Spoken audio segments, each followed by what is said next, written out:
శివపురాణం 9వ భాగం రుద్ర సంహిత సతీఖండం.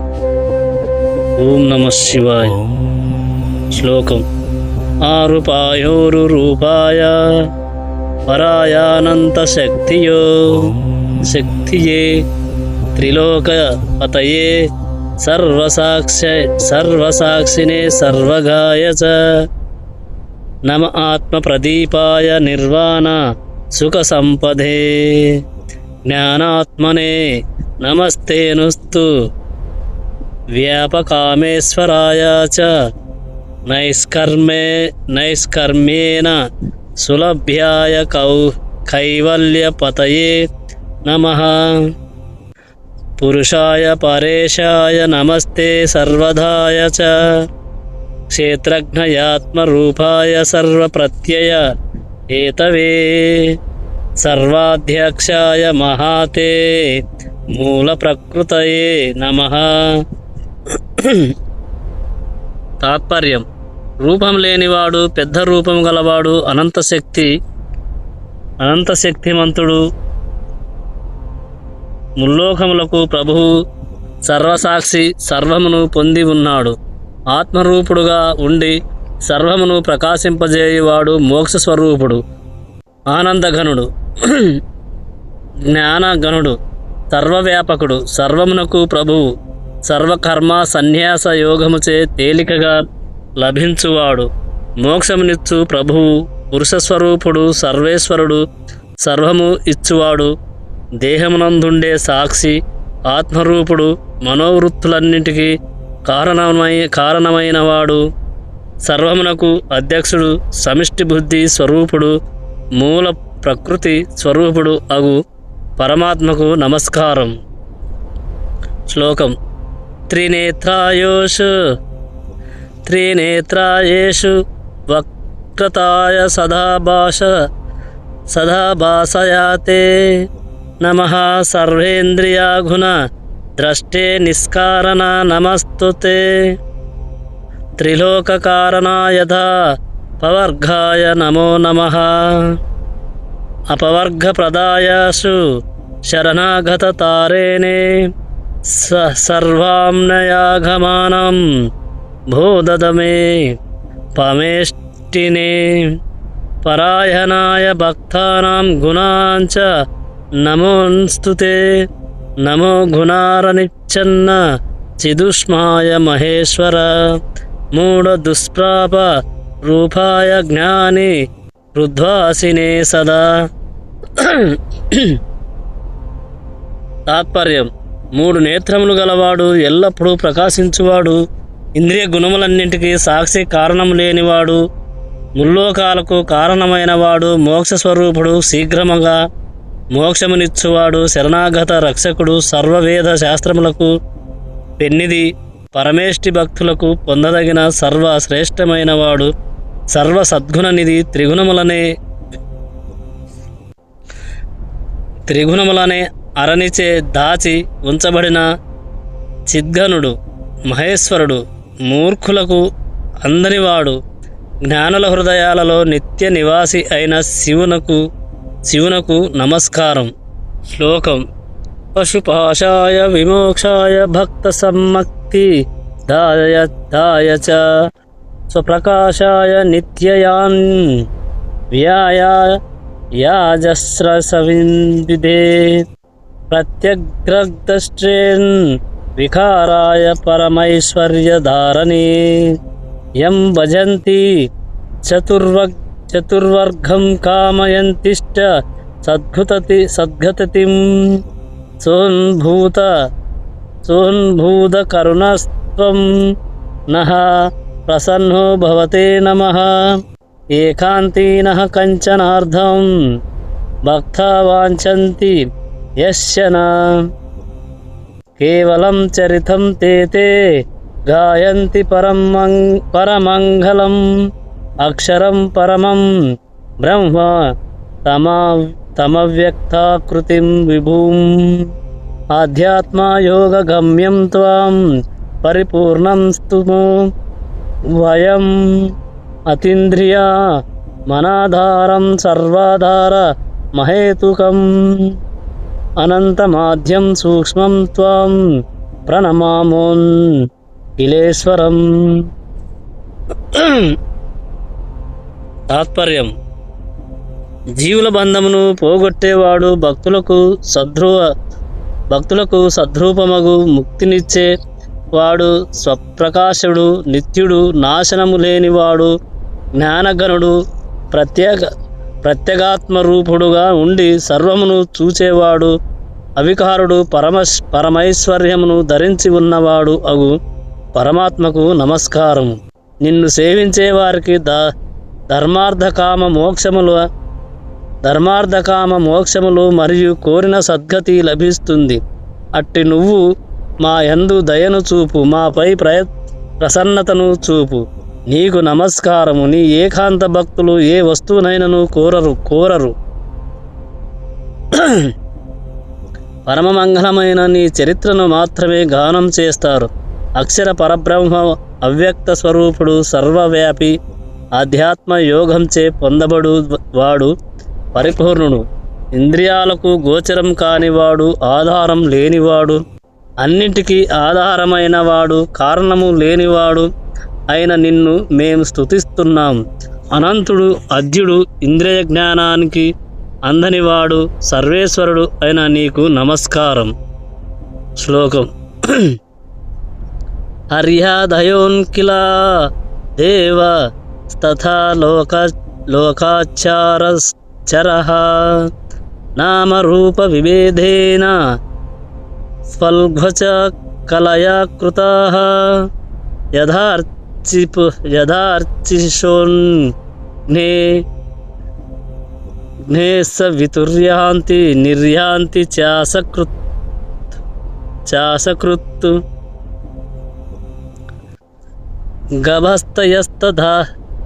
గభస్తయస్తతాయం వై ప్రవాహో గౌన ముచ్యతే నత్వం దేవోన్సురో మర్త్వో న తిర్యజ్నద్విజః ప్రభో న స్త్రీన షంఢో న పుమాన్ సదసన్న చ కించన నిషేధశేషస్వరం త్వం విశ్వకృద్విశ్వపాలకః విశ్వలయ కృద్విశ్వాత్మ ప్రణాత స్మస్తమీశ్వరం. తాత్పర్యం: విష్ణువు మొదలగు సమస్త దేవతలను, లోకాలను, చరాచర జగత్తును నువ్వు నామరూప భేదం కలిగేటట్లుగా అల్ప ప్రయత్నంచే నిర్మించావు. అగ్ని నుండి విస్ఫులింగాల వలె, సూర్యుని నుండి కిరణాల వలె ఈ త్రిగుణ ప్రవాహ రూపమైన జగత్తుని నీ నుండి వ్యక్తమై మరలా నీలోనే లీనమవుతుంది. ఓ ప్రభు, నువ్వు దేవ రాక్షస మానవులలో ఎవరివి కాదు, పశువు కాదు, పక్షివి కాదు, స్త్రీ పురుష నపుంసకుడవు కాదు, సత్ కాదు, అసత్ కాదు, ద్రవ్యం కాదు, సర్వాన్ని నిషేధించగా మిగిలే అద్వయ తత్వమే నీవు. సృష్టి, స్థితి, లయ కర్తవు, సర్వేశ్వరుడవైన నీకు నమస్కారం. శ్లోకము: యోగారాంధీత కర్మాణోయం ప్రపశ్యంతి యోగినః యోగ సంభావితే చిత్తే యోగేశం త్వాం నతా వయం నమోన్స్తుతేన్ సహ్యవేగ శక్తిత్రయీమయా నమః. ప్రసన్నపాలాయ నమస్తే భూరి శక్తయే కధీంద్రియాణం దుర్గేశ నవాప్య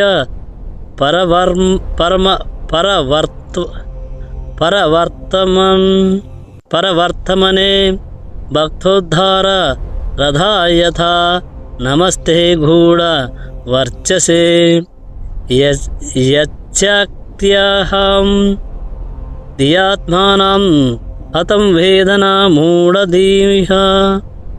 మూఢదీహు తం దురత్యయా మహాత్మయాహం త్వాం నతాహాస్మో మహాప్రభుం. యోగులు యోగించే శుద్ధమైన కర్మలు గలవారై నిర్మలాంతఃకరణంలో యోగీశ్వరుడు అయిన నిన్ను దర్శిస్తాను. నీ వేగం సహింపరానిది. ఇచ్ఛ, జ్ఞాన, క్రియా శక్తులు చతుర్వేదాలు నీ స్వరూపం.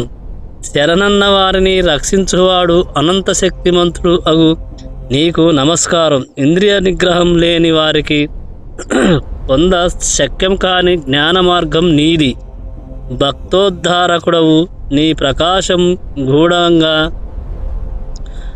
ప్రకాశం గూఢంగా ఉంటుంది. నీ మాయా శక్తిచే మోహాన్ని పొంది మూర్ఖుడవైన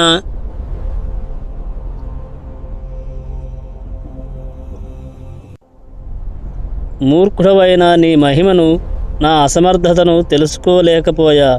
నీ మహిమ అపారం. నీకు నమస్కారం. బ్రహ్మాదులు ఈశ్వరుని వివాహమాడుమని ప్రోత్సహించుట. మునులారా, ఆ విధంగా బ్రహ్మాది దేవతలు చేసిన స్తుతికి ప్రసన్నుడైన శంకరుడు వారి రాకలోని అంతర్యాన్ని తెలుపవలసిందని కోరగా, విష్ణు ప్రేరేపితుడైన పితామహుడిలా అన్నాడు. హే శంభో, నువ్వు నిత్యము యోగపరాయణుడవైతే లోకస్థితి క్రమంగా నడవదు. నువ్వు జగత్కార్యానికి సహకరించడం ఉత్తమం. నీ వల్ల అనేక మంది దుష్ట రాక్షసులు వధింపబడవలసి ఉన్నది. మన స్వరూపం ఒకటే అయినా కార్యభేదం చేత మనలో రూపభేదం సిద్ధించింది. నువ్వు కార్యభేదానికి పూనుకొనిన నాడు రూపభేదం నిష్ప్రయోజనం కదా. నేను విష్ణువు కూడా కర్తవ్యంలో భాగంగా వివాహం చేసుకొని సంసారులమయ్యాం. నువ్వు కూడా నీకు తగిన స్త్రీని వివాహమాడి గృహస్థుడవు కావటం అది లోక కళ్యాణమవుతుంది. ఈ విషయమై గతంలో మాకు వరదానం చేశావు, దానిని నెరవేర్చు. విధాత పలుకులను విన్న విశ్వనాథుడు స్మేరానానుడై ఇలా అన్నాడు. ఓ బ్రహ్మ, ఓ విష్ణు, మీరిద్దరూ దేవతలలో ప్రముఖులు. నా నిర్ణయాన్ని చెబుతున్నాను వినండి. నేను తపోనిష్ఠుడను, విరాగిని, సదా యోగమార్గ నిరతుడను. నేనెప్పుడూ పవిత్రమైన నివృత్తి మార్గంలో నిర్వికారంగా ఉండి ఆత్మారాముడనై ఉంటాను. నేను నిరంజనుడను, సదా అశుచినై అమంగళ వేషంలో అవధూత స్వరూపంలో ఉంటాను. అట్టి నాకు వివాహంతో ప్రయోజనం ఏమిటి? హృదయ దౌర్బల్యం కలవారు మాత్రమే వివాహబంధంలో చిక్కుకొని పరులను కూడా బంధిస్తారు. అది క్షుద్రకార్యం. అయినా లోక కళ్యాణం కొరకు వివాహం చేసుకొని మీకిచ్చిన వాగ్దానాన్ని నిలబెట్టుకుంటాను. యోగ్యమైన మాటను చెబుతున్నాను వినండి. నా తేజస్సును వివేకంతో ధరింపగల యోగశక్తి గల కామరూపిణి అయిన స్త్రీని వివాహమాడుతాను. నేను కామాసక్తుడనైతే ఆమె కూడా కామాసక్తురాలు కావాలి. నా ధ్యానానికి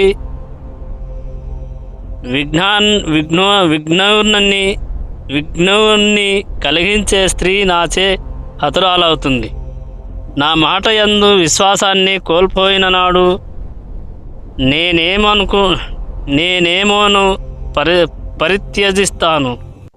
నేనామెను పరిత్యజిస్తాను. నా మాట యందు విశ్వాసాన్ని కోల్పోయిన నాడు నేనామెను పరిత్యజిస్తాను. సర్వకర్మలలోనూ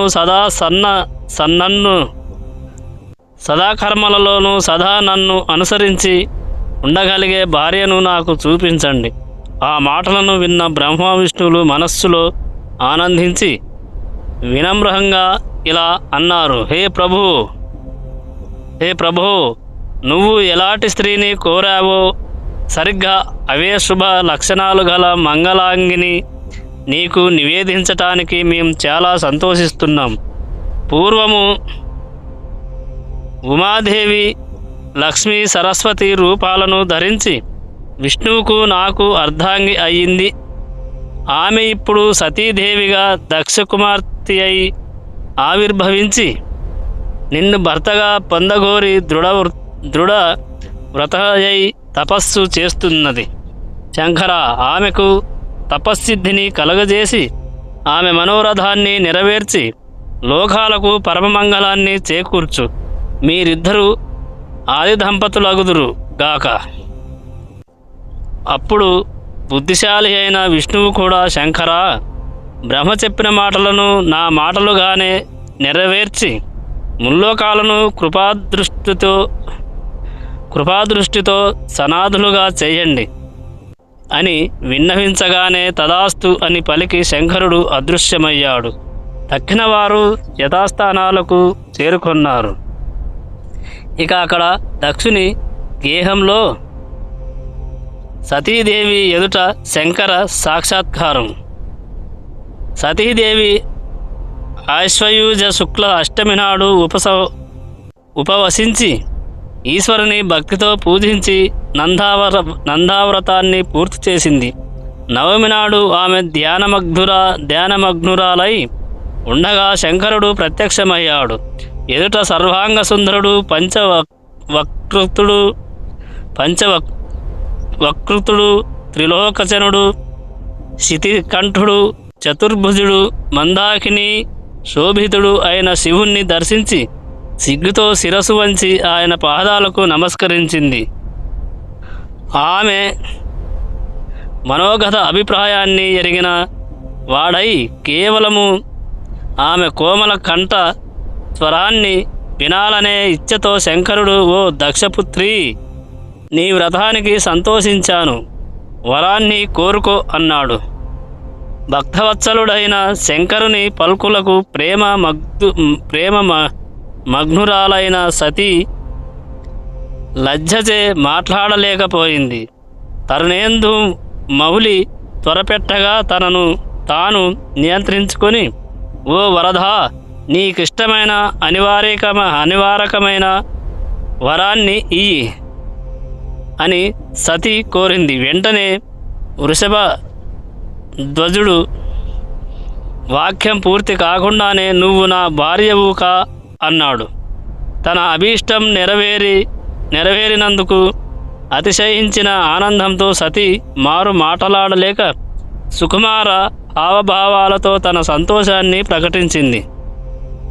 వారిరువురి హృదయాలలోనూ ఏకకాలంలో పుట్టిన శృంగార భావం భ్రూకటాక్ష విక్షేపాది శృంగార చేష్టలలో ప్రకటితం కాగా కలాంజన సన్నిభ అయిన సతి స్ఫుట్టికోజ్వల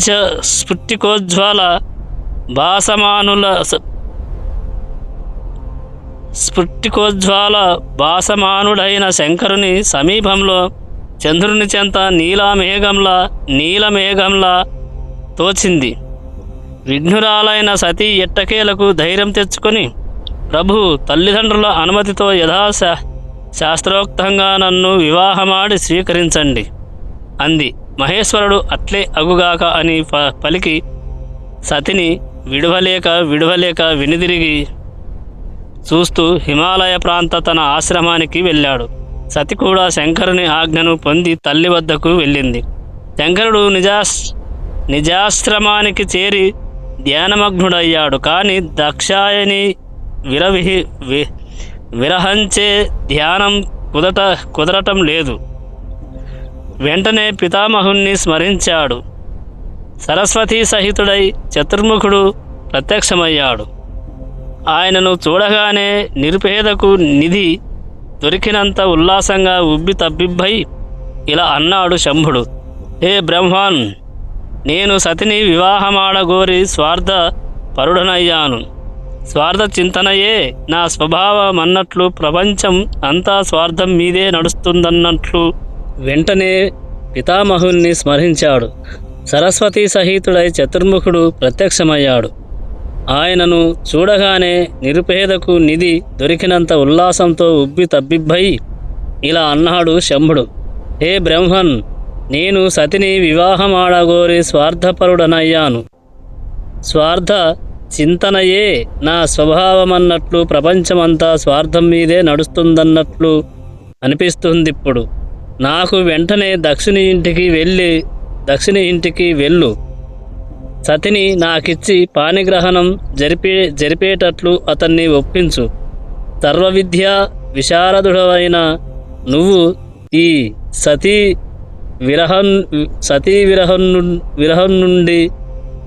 విరహం నుండి నన్ను రక్షించు. శంకరుని పలుకులకు సంతసించి ఆయన తొందరకు మనసులో నవ్వుకొని, కాలకంఠ, ఈ కార్యంలో నీకే కాదు నాకు దేవతలకు కూడా స్వార్థం ఉంది. దక్షుడు స్వయంగానే తన కుమార్తెను నీకిస్తాడు అని పలికి దక్ష నివాసానికి వెళ్ళాడు బ్రహ్మ. మునులారా, ఇక అక్కడ సతీదేవి మహేశ్వర దత్త వరప్రధాన వృత్తాంతాన్ని తల్లిదండ్రులకు చెప్పగా వారు పరమానందంతో గొప్ప ఉత్సవాన్ని జరిపి ఈ కార్యం నెరవేరుట ఎట్లా అని చింతిస్తుండగా సరస్వతి సహితుడై చతుర్ముఖుడు దక్షుని ఇంట్లో సాక్షాత్కరించాడు. అదరంతో జరిపిన అతిథి మర్యాదలు పూర్తయ్యాక బ్రహ్మగారిలా అన్నాడు, కుమారా, శ్రద్ధగా విను. నీ కుమార్తె చేసిన వ్రతానికి సంతోషించి శంకరుడు ఆమెను వివాహమాడ నిశ్చయించుకున్నాడు. ఆ క్షణం నుండి అందరికీ సుఖాలను పంచిపెట్టే శంకరునికి నీ కుమార్తె యొక్క విరహంచే సుఖమనేది లేకుండా పోయింది. గతంలో మన్మధుడు మహాప్రయత్నం చేసి కూడా ఏ శివుని జయించలేకపోయాడో ఆ మహాదేవుడు కుసుమబాణ విదగ్ధుడు కాకుండానే ఆత్మధ్యానాన్ని వీడి దుఃఖితుడై ప్రాకృత జనుని వలె సతీ ధ్యానంలో మునిగిపోయాడు. రుద్ర గణాలతో మాట్లాడుతూ మధ్యలో సతి ఎక్కడ అని దిక్కులు పరికిస్తున్నాడు. అతని వేడి నిట్టూర్పు గాడ్పులకు ఊలవనం వాడింది. మలయానిలం వేడెక్కింది. కైలాసగిరి నీరై పారి ఆనవాలు లేకుండా పోయింది. నెత్తిమీదున్న చంద్రుడు నిట్టూర్పు సెగలు సోకి నిప్పులు కక్కుతున్నాడు. సతీదేవి ఏ తీరుగా శంభుని ఆరాధించిందో ఆయనిప్పుడు ఆ తీరుగా సతిని ఆరాధిస్తున్నాడు. గతంలో మనమందరము దేనిని అభిలషించామో అదిప్పుడు నెరవేరింది. శంకరుని కొరకు జన్మించిన సతిని ఆయనకిచ్చి కళ్యాణం జరిపించు.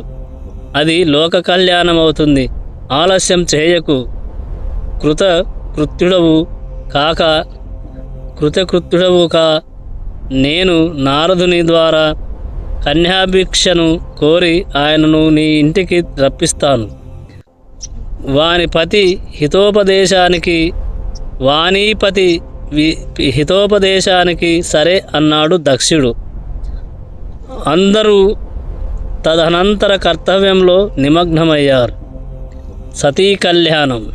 మునులారా, పిమ్మట బ్రహ్మ ఈ విషయాన్ని విన్నవించే నిమిత్తం హిమగిరిని చేరి శంకరుని కలుసుకున్నాడు. అల్లంత దూరాన విధాతను చూచిన శంకరుడు ప్రాకృత జనుని వలె ఎంతో ఔత్సక్యంతో లోకరీతిగా అనేక ప్రశ్నలను సంధించి ఎంతో ఆందోళనతో ఇలా అన్నాడు, పితామహ, వెళ్ళిన పని ఏమైంది? నీ కుమారుడైన దక్షుడేమన్నాడు? త్వరగా చెప్పు. సతి ఎలా ఉంది? ఈ విరహం భరింపశక్యం కాకుండా ఉంది.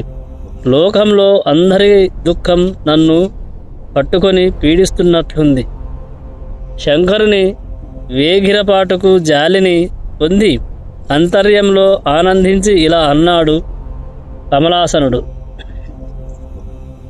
ఈ కార్యం సిద్ధించింది. నీ కొరకు తనువెత్తిన సతిని దక్షుడు నీకు పత్నిగా సమర్పించటానికి సిద్ధంగా ఉన్నాడు. ఈ సుముహూర్తం ఎప్పుడొస్తుందా అని ఉవ్విళ్ళూరుతున్నాడు. శుభముహూర్తంలో నీ అనుచర గణంతో కలిసి కన్యాభిక్ష కోసం దక్షుని ఇంటికి వెళ్ళు, మేమంతా కూడా వస్తున్నాము. ఈ మాటలు చెవుల పండువై తోచ రుద్రుడు తన గణంతో సిద్ధమయ్యాడు. లక్ష్మీ సహితుడై నారాయణుడు, సరస్వతీ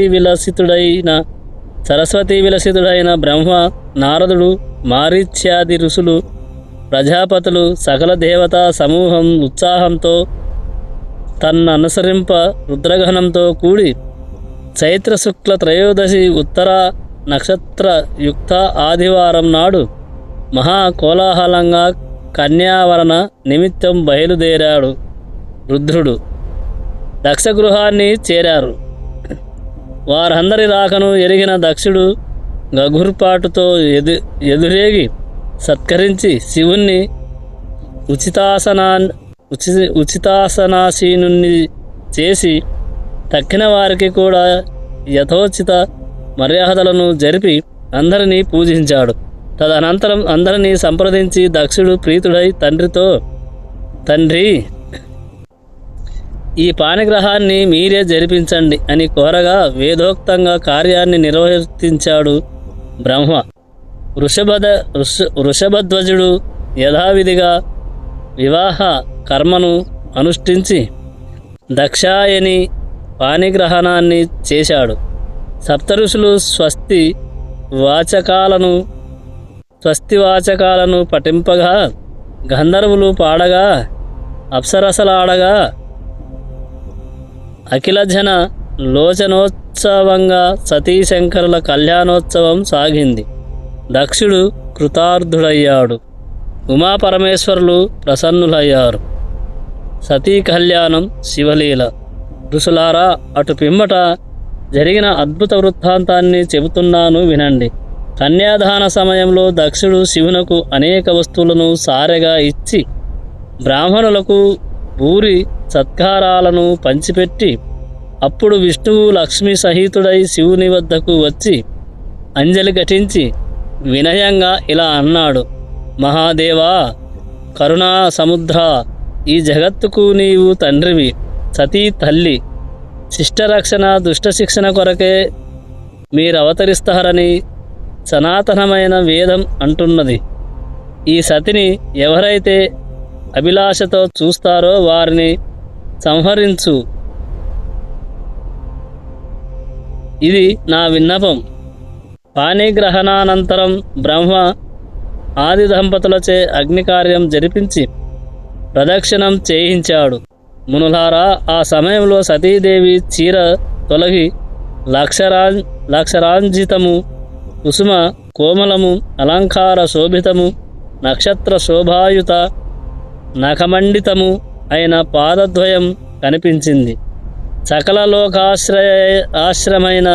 లోకాశ్రమైన ఆ పాదాలను చూడగానే బ్రహ్మగారి మనస్సు క్షణంలో విహలమైంది.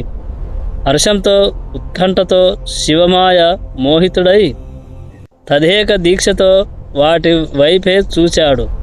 అంతేకాదు, సతీముఖ సందర్శన కుతూహలంతో అగ్నిహోత్రంలో అజ్వాహుతిని అల్పంగాను, పచ్చికర్రలను అధికంగాను వేసి అంతటా పొగ క్రమ్ముకునేటట్లు చేశాడు. దట్టమైన ఆ పొగకు తాళలేక శివుడు కళ్ళు మూసుకున్నాడు.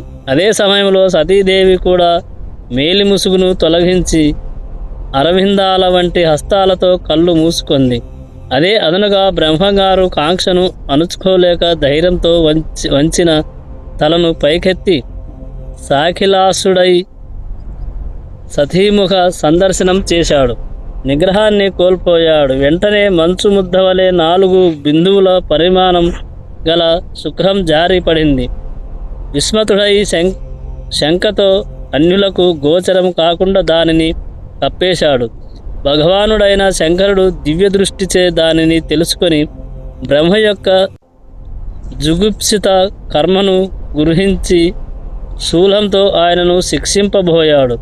అగ్ని సదృశ్యంగా భయంకరంగా ఉన్న శంకరుణ్ణి చూసి నారాయణుడు, మారీచ్యాది ఋషులు, సర్వదేవగణాలు భయకంపితులై ఇలా స్తుతించారు: హే దేవదేవా, నువ్వు శరణాగత వత్సలుడవు. మీ దంపతులిద్దరూ జగత్తుకు తల్లిదండ్రులు. మేమందరము మీ దాసులము. ఆగ్రహాన్ని విడిచిపెట్టు, ఈ బ్రహ్మను రక్షించు. దక్షుడు కూడా వద్దు వద్దు అని అరుస్తూ ముందుకూరికి శూలపాణి అయిన శివుని చేతిని పట్టుకొన్నాడు. ఆ ప్రాంగణమంతా హాహాకారాలతో దద్దరిల్లింది. కార్య కుశలుడు బుద్ధిశాలి అయిన విష్ణువు రుద్రునికి నమస్కరించి వారిస్తూ ఇలా అన్నాడు: ఓ భూతనాథ, సృష్టికర్త అయిన ఈ బ్రహ్మను సంహరించవద్దు. ఇతన్ని సంహరిస్తే సృష్టి కార్యానికి విఘ్నం ఏర్పడుతుంది. అంత పని చేయవద్దు. దక్షపుత్రిక అయిన ఈ సతిని మంచి ఉపాయంతో నీకు భార్య అయ్యేటట్లుగా వ్యవస్థ చేసింది ఈయనే కదా. అలా చేసి మరో విధంగా నీకు ప్రాణదానం చేశాడు కనుక రక్షించు.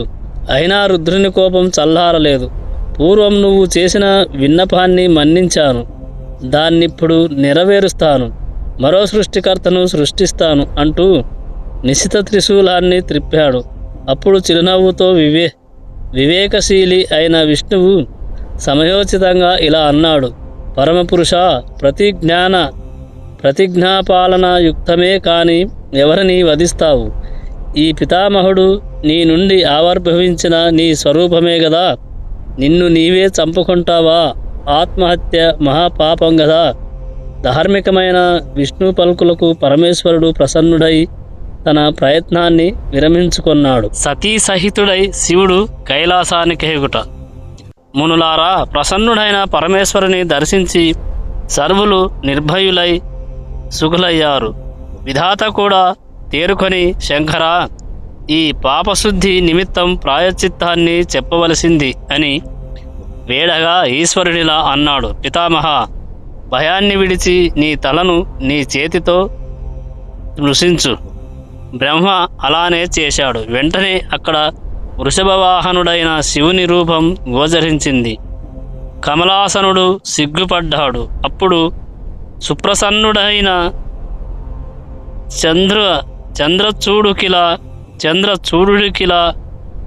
చంద్రచూడుడిలా అన్నాడు: వత్సా, నేను అధిష్ఠించి ఉన్న ఈ రూపంతోనే మదారాధన తత్పరుడవై తపస్సు చెయ్యి. ఈ పైన లోకంలో నీవు రుద్ర శిరస్కుడు అనే నామంతో ఖ్యాతికెక్కగలవు. ఈ వీర్యపతనం మానవుల లక్షణం కనుక నువ్వు మనుష్యుడవై భూలోకంలో సంచరించు. నిన్ను దర్శించిన వారు బ్రహ్మశిరస్సుపై రుద్రుడున్నాడేమి అని ఆశ్చర్యమగ్నులవుతారు. ఈ గాథను విన్నవారు పరధారాభిలాష అనే దోషం నుండి ముక్తులవుతారు. జనులు ఈ గాథను అధికంగా చెప్పుకొని నీయందు దోషారోపణ చేస్తే అంత అధికంగా నీ పాపం తొలగి అది వారికి సంక్రమిస్తుంది. నిన్ను పరిహసించిన వారికి కూడా అదే శిక్ష. ఇదే నీకు ప్రాయశ్చిత్తం. నీ రేతస్సు 4 బిందువులు భూమిపై పడ్డాయి. వాటి నుండి ప్రళయకాలంలో సంవర్తకం, ఆవర్తకం, పుష్పకం, ద్రోణం అనే 4 మేఘాలు ఉద్భవించి 7 వారాలు కుంభవృష్టిగా కురిసి ప్రళయాన్ని సృష్టిస్తాయి. శంకరుని పలుకులకు ప్రత్యక్ష సాక్ష్యంగా వెంటనే అంతరిక్షంలో 4 మేఘాలు ఉద్భవించి గర్జిస్తూ అల్పవృష్టిని కురిపించాయి. వాటిని చూచి అచటి వారందరూ భయకంపితులు కాగా దక్షాయని శంకరుల ఆజ్ఞచే అవి వాటి స్థానానికి చేరుకొన్నాయి. అనంతరం బ్రహ్మగారు మిగిలిన వివాహ కర్మను పూర్తి చేయగానే శంకరుడు లోకగతిననుసరించి, పితామహ, ఆచార్యుడవై ఈ వివాహ కర్మను లెస్సగా నిర్వహించి పరిసమాప్తి చేశావు. నువ్వు సురజ్యేష్ఠుడవు. ఎంత దుర్లభమైన దానినైనా ఇయ్యగలను, దక్షిణ కోరుకో అని ప్రీతి చేతస్కుడై పల్కగానే పలకగానే పద్మభూషుడిలా ప్రార్థించాడు. ఓ దేవదేవా, నువ్వు ఇదే రూపంతో ఈ వేదియందు సర్వదా ఉండి లోకులను పాప వినిర్ముక్తులను చెయ్యి. నేను ఈ వేదికకు దగ్గరలో నా ఆశ్రమాన్ని నిర్మించుకొని నా పాప నివారణార్థం తపస్సు చేసుకుంటాను. ఈ లోకంలో స్త్రీ కానీ పురుషుడు కానీ చైత్ర శుక్ల త్రయోదశి ఉత్తర నక్షత్రాయుక్త ఆదివారం నిన్ను భక్తితో సందర్శిస్తారో వారికి మనోభీష్టాలు నెరవేరేటట్లు అనుగ్రహించు. వెంటనే దేవదేవుడు తదాస్తు అన్నాడు. తర్వాత దక్షుని ఆజ్ఞను పొంది సతీ సహితుడై వృషభవాహన రూఢుడై హిమవత్పర్వత ప్రాంత కైలాసాశ్రమానికి పయనమయ్యాడు శంకరుడు. స్వయంభువ మన్వంతరంలో ఈ గాథ జరిగింది. తనను అనుసరిస్తూ వచ్చిన దక్షుని మార్గమధ్యంలో పంపించేశాడు. నిజాశ్రమానికి చేరుకొని వెంట వచ్చిన వారందరినీ సాదరంగా సన్మానించి సాగనంపాడు. అచిరకాలంలోనే నిజ మనోరథ ప్రాప్తికి ముదిత మానసుడై శంకరుడు సతీ సహితుడై హిమాలయ విహార భూములంతా విహరించాడు. ఈ కళ్యాణగాథను ఎవరైతే పఠిస్తారో లేదా శ్రవణం చేస్తారో వారికి చిత్తశాంతి, దేహస్వాస్థ్యము కలిగి సుఖ సౌభాగ్యాలు కలుగుతాయని శంకరుడు వరమిచ్చాడు. ఈ వీడియో ఇంతటితో ముగిస్తున్నాం. మిగతాది రేపటి వీడియోలో తెలుసుకుందాం. రేపటి వీడియోలో సతీ శంకరుల విహారం. ఓం నమః శివాయ.